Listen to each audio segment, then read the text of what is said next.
I'd like to introduce Melissa Cordy, Digital Engagement Lead at Melbourne Water. Melissa is an emerging digital engagement specialist and trailblazer. She leads the digital engagement for Melbourne Water and is at the forefront of digital engagement in design, incorporating new and immersive technologies and emerging techniques like gamification as part of Melbourne Water's Nextgen engagement approach. Mel started her journey using the HiVE back in 2017 and has since built a profile for Melbourne's Your Say platform and embedded digital at the core of Melbourne Water's engagement practice. As a key part of Mel's role is to work with the project teams across the business to build their capability to design best practice digital engagement that inspires the community and participation. Thanks for joining us today, Mel. We're so delighted to have you. Hello, hi everyone, thank you. I'm just loading things up. Thank you so much for inviting me to present, and I'm really excited to be sharing our digital engagement journey with you today. So I thought I'd step you through how we went about this transformation and how we're continuing to evolve our digital engagement practice. But before I start, I thought it'd be helpful to explain where I sit within the organisation. So I'm part of the community engagement team within Melbourne Water, and our team has around 30 people or so, and that covers the holy trinity of engagement. We've got the communications and engagement experts, strategic and the planning and delivery. And we also have the education and capacity building arm that's within our area. And I've also had it's been me for a long time, but we've had Olivia Tatham, who's here today. She's also come across to support our digital engagement approach more recently. And we work really closely with the marketing and other digital teams across the organisation, and we serve a wide range of groups. We are quite a large organisation. So with that in mind, I thought I'd kick off with some context setting to help build the picture of what we do and how we contribute to Melbourne's famous lifestyle. So some of you may know this, but for the others that are joining us overseas today, this would be quite helpful to set the frame. So we're a statutory authority owned by the state Victorian government, and we manage and protect the city's major water resources. So that's including our water storage reservoirs and how drinking water is supplied. And that's, over 10 storage reservoirs surrounding catchment land. It's 14 treatment plants and a whole bunch of infrastructure to reticulate this. So we provide safe treatment and sustainable management of sewage, and that's treating over 90% of the Greater Melbourne population. We also manage the environment in and around 25,000 kilometres of waterways to ensure it's healthy for the community. And we work with our stakeholders to ensure communities are resilient to flooding, climate change, and the impacts of stormwater are minimised on our waterways.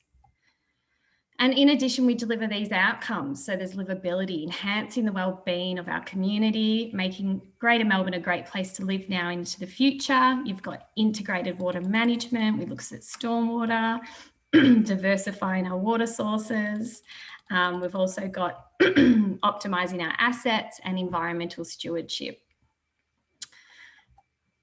So moving to the how, it's our people, it's our passionate, diverse, future-focused team of experts who put community and customer first, and it's our partnerships. So as the wholesaler, we deliver water and sewage in partnership with Melbourne retailer companies, but we also collaborate with a wide range of stakeholders, traditional owner groups, community groups, and government organisations. And also thinking about the challenges that we face, as a lot of people across the world and across Australia do, we need to embrace the challenges, which is the growing population, urbanisation, climate change, evolving customer expectations, and a changing economy. And to give you a visual of the scale, so this map really highlights the Greater Melbourne boundary that we are operating in. So, our population's currently reached over 5 million, and there's also 38 councils within that. and 4 retailer companies that we work across. So I guess what I'm trying to build the picture is that it's quite a large and diverse community that we have, and even with each of those communities, you have also a local neighbourhoods and other little local communities that have their own set of unique characteristics and community values. So with the nature and the volume of our work, it means that we have many touch points. And so this means that it's important for us to deliver services that are co-created and valued by the community. So whether it's creating better spaces through our livability programs, increasing water literacy through visits to our sites, partnering with volunteers to protect and care for our creeks, or planning how and where our infrastructure is delivered. So because of this, we need to involve the customers and the community in shaping our services, our strategies, our projects in the delivery of our work. And so this is where we enter in Nextgen. And so it was in 2016, the board and leadership team launched Nextgen as a flagship project. And this new and innovative program is designed to really transform the way that Melbourne Water engages with customers and communities to meet the contemporary and future challenges. It's also around embedding best practice at every part of the organisation and creating a step change in the way that we engage with our community. So Nextgen is not just about the experts leading the engagement, but it's about the right resources, the systems, the processes and the capability building programs to enable delivery and practice engagement at a divisional level. And so it's important to highlight, so it was during the inception of Nextgen that digital engagement was identified as a critical need in order to deliver the step change that we needed. And in fact, it was during late 2017 that I was seconded across to set up the first ever digital engagement project using the HiVE. And that was for co-designing the Healthy Waterway strategy. And that's one of our key service strategies that informs future investment for managing Melbourne's waterways and a hugely important program to engage with the community. So this slide just really shows the building blocks of the Nextgen framework, and the inner circle shows those foundational blocks. And this work was led by Alicia Pickering and Greg Bain, the leaders of the community engagement team. And you can see industry leadership and digital innovation were added as additional components in the second year to really help deliver that step change and uplift that we were seeking. And so part of that step change involves securing a dedicated engagement role and engagement platform that would enable us to scale and to drive innovation. So Your Say was launched in late 2017 using the HiVE, as Cindy has already mentioned, and it's really enabled us to expand our reach in community, increase our participation in our engagement programs and increase in decision making, greater diversity of views and richer insights to really inform our work. And so you can see some of the results that we've achieved, but you know, it's not just a numbers game. It's really about the quality of that data and insights and the outcome that's been shaped and influenced by the community. And I think what's really interesting is that our projects can be quite long. And so for us, it's really important that we bring community along a journey and continue to engage them in the phases of engagement for our projects. So with that in mind, okay, I've pulled together a bit of a journey just so to highlight some of those key milestones and deliverables that really made an impact in our digital engagement approach. And there's some really consistent themes throughout this timeline, and continuous improvement and innovation is really seen throughout, and whether it be in the way that we design our engagement or inspiring and building the capability of our team, or even experimenting with new approaches and trends like gamification or some of the immersive technology. And some of those enabling factors that really supported this was the Nextgen Framework, which really led to higher levels of investment. But it was also throughout that time frame building an innovation culture within our community engagement team and really bringing in the right expertise and people with the right mindsets. And when I moved into the role in 2017, there was no formal process or model for delivering digital engagement. And, you know, what really did best practice mean for our approach? There was some early thinking that I was able to build on and further evolve and maximise alignment with our Nextgen principles. So I thought it would be, let me take you through some of those moments in more detail.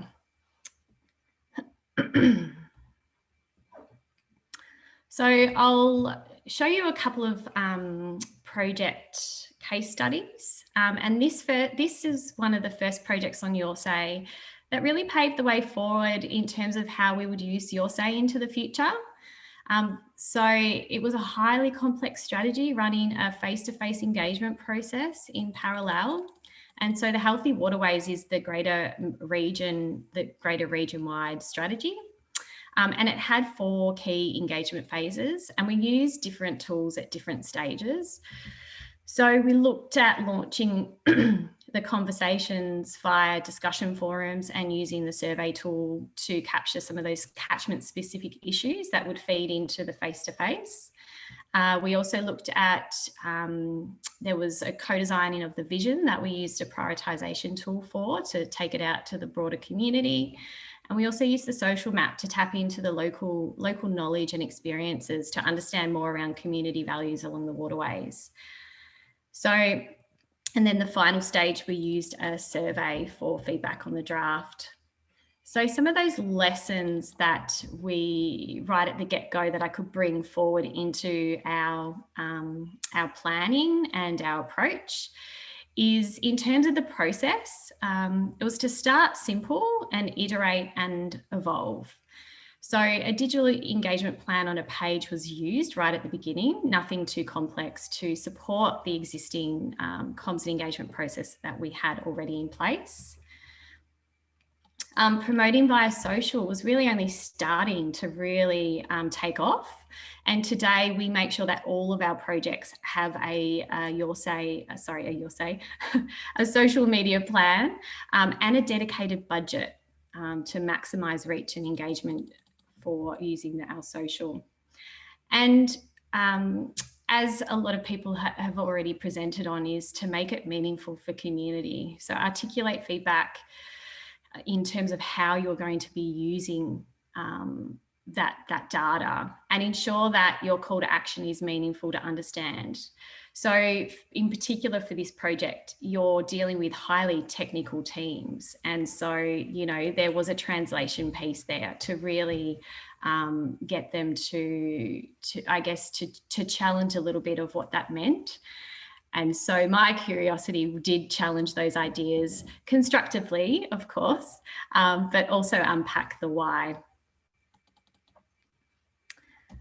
And so the next project, so this was a few years back now, and you can see there the devastating effects of the fire. There was a warehouse fire.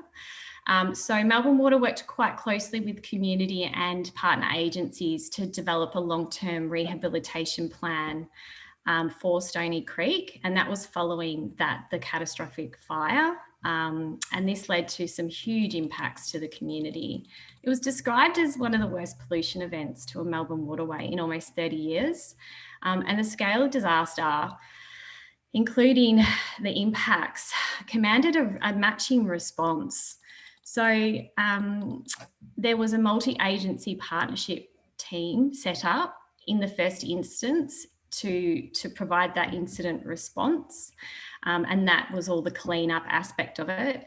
But then we also launched into leading a planning process to develop a long-term rehabilitation plan, which included extensive consultation and engagement with the community. So I'm going to shout out to Edwina Manifold, just in case she has dropped in today, because she was one of the C&E champions who led that project. And actually still one of our champions for using Your Say today in our team. So I think what was really great about this project is the online and offline integrated approach that was taken in the design aspect, and it could really take community through that journey. So you can see there that phase 1 was all around local insights, ideas and aspirations. And so for this, we actually went out to the community using a variety of tools. So we looked at the Gather tool, and it was, pitched as what do you love about Stoney Creek? Because there was a lot of people in the community that needed to air some of those feelings and to grieve. And so, that was quite a powerful tool used in the process, and that this project's still live actually, if you do want to have a look at it. And we had quite a big response for that. We also used a prioritization tool, and that was just to sort of help understand some of those focus areas that we could take into the next stage. And we also used the map, so along the waterway, and that was really to pinpoint some of those ideas, those hotspots that people, wanted to see improved, or just, that those popular areas that had that impact. So all of this data fed into the next stage of the process, which was a deliberative community panel. And their role there was really to look at prioritising all of these ideas and look at the desired outcomes and actions that they wanted to see on ground. So there was around 24 panel members that came together and actually over a series of days went through everything to then develop a draft plan.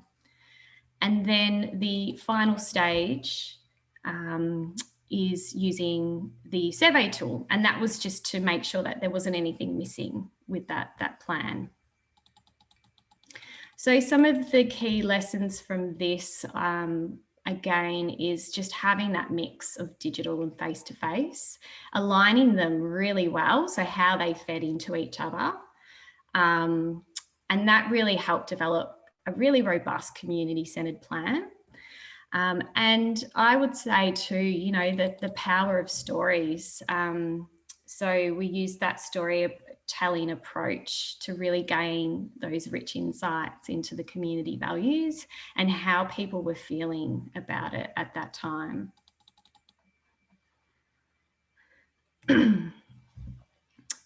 So the next project, this happened more recently last year when COVID hit, and this project is actually a good one, a good example of more shorter, sharper one-phase engagement. They don't happen that often in our organisation. They're quite long and complex, but when COVID hit last year, we were in a good position to transition completely to online, but what it did, it also showed the value of digital. And this really transpired into more commitment and investment and desire to be more strategic in our approach, which I'll talk a little bit more about at the end. But this project was a really great project to be able to deliver. And a shout out, this is Callie Rutledge, one of our seniors led this program of work. And basically it was through the Working for Victoria initiative, and we were able to employ 100 people who were out of work due to COVID, and task them with, a huge task at that, of really undertaking a cleaning blitz across Greater Melbourne. And I'd say that this is one of the most successful projects in terms of the feedback gathered and outcomes that we've been able to deliver in such a short period of time. So we used the social map to gather feedback on and pinpoint some of those ideas. And what it also did was validate some of those existing priority areas that we had already had in train, but we wanted to sort of see, okay, where is community exactly, where are they visiting and what are they seeing on ground? And we could also weave in some of those project negotiables through the messaging and also the categories. So with social maps, I find really useful is what's negotiable, what's not negotiable. Can be quite difficult to articulate at times, but if we weave them in, so for example, it's very much around litter collection, weed control and revegetation, and they were the actual categories that we could get people to drop pins on. And that project's still live as well, so I recommend checking that one out. We also saw an increased use of the Q&A tool during COVID last year, and we did use it for this project as well. And that really helps open up the lines of communication with the project team, and just to really uncover any sorts of, early on issues or thoughts that community or, thoughts that they're having. With all of our projects, since activating the follow function, we use news updates a lot, and this one as well. And that's really to keep people informed around how their feedback's been used in the process and what's happening next. So we had sort of an instant following of around 150 straight up. So that's actually quite a lot in such an early stage. And the other thing that we did do was to keep people updated with this project. We extended, so on our corporate website, we have an online community map. And so we actually took the layer and spatially represented in real time where the crews were in those local areas. So people could actually see, where people were as a result of their, some of the feedback that we'd gathered as well. And we use social media a lot to keep people informed through that period of time. So some of the results from this too, we had over close to 2/3 of ideas were actually suited for the program. And we're actually just in the wrap up phase where we'll be looking at reporting back, doing a final report back. Oh, the other thing I'd probably mention too, it was a really good example of a multi-channel approach to promotion. So we actually used, we're with the marketing team, so we do use social all the time, but we also looked at other sort of avenues and looked at the media as well for this one. So moving on, in terms of our capability, the capability of building of our team has really played an important role in increasing our resilience over the years, and has really led to innovative approaches. And so that now that we have digital engagement embedded as a core part of what we do, we're really focusing on maturing our practice so that we can keep up with the shifting community needs and priorities. And it's important that we have a skilled team that's motivated to learn and to continuously improve. And I guess, these are some of the ways that that we're leading in this space. So it's taking that sort of people process lens. So I had been running some informal sessions just to sort of train our authors. But particularly last year, it was scaled up during COVID, and we had quarterly learning lounges, which was quite appropriate because people were dialing in from their lounge room, literally. But this really brought our comms and engagement team and project authors together, where we could do some tailored training, discuss challenges and be inspired by each other. I also ran some short and sharp monthly. I called them the Unlocking the Toolkit series, which is actually focusing just on specific tools that members wanted to learn, and it was bringing their real life projects, and sharing and those sorts of things, but they were very short and sharp, 30-minute sort of sessions. We also, so the other thing is our collaborative planning and design approach. So there's a little model there, but basically there's a lot more detail that sits outside of that with the outputs. But this is very collaborative in the way that we work with project teams to design, and it's quite iterative. And what it does, it inspires people's thinking early, and it's resulted in greater buy-in from other project managers and teams, taking them through, particularly when you get to that prototyping stage where you're seeking feedback from them and the project managers. It's a really great way to get their their input, show them something and get that buy-in. And that's actually resulted to, more projects and diversity of projects coming through. So in terms of the process, so that you've seen, there's a step-by-step sort of playbook guide, I guess is what you call it. But this is really essential for people with varying levels of where they might be in using your say. So, the essentials is all more about your say, alignment with Nextgen, the planning design process, but then through to the digital engagement plan, which is actually more sort of robust, that supports our C&E process. So you must have one of those completed for each project, and it's not, it's not something that we want it to be onerous at all. But then through to, managing projects on a more frequent basis, and there's the author sort of technical guide there, which also has things like our moderation policy. So people are quite well aware of how we triage that and manage that. We do have, we've developed some templates so we can really get projects up and running fast, and also decentralized delivery models. So I know the previous presenter looks like they've got a similar model. So for me, it's not just about, it's giving them, I guess, the authoring and giving them, they can go through and they can design and manage that project and then send it through to our workflow. So, this allows them to have more ownership and publish content for specific projects. It bypasses our workflow. So, for the core team, which is Olivia and myself. And we're also looking to extend on that at the moment. So there's a couple of projects where we'll be giving them project lead, which means that they will also be able to publish content from other authors as well. So we're looking to sort of build and extend on that. And the technology. So obviously we've got the HiVE that's really played a really important role for us in terms of, being really responsive to client needs and growing our portfolio of projects. So I'm running out of time. I can see that. And this is the last slide. So I guess this is just some of our, it's probably quite ambitious. I was putting this together going, this is very overly ambitious here, but some focus areas for us, I've mentioned the first one. Those hybrid models of engagement is definitely something that we really want to experiment and iterate.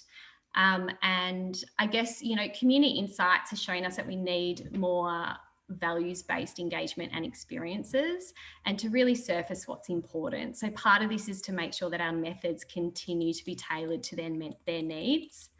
Our team's still concerned around who we might be missing through digital. So we are still doing letterbox drops and those sorts of things, but we're really pairing that with QR codes and really taking people back to, the digital. Community profiling is really important in leveraging those channels.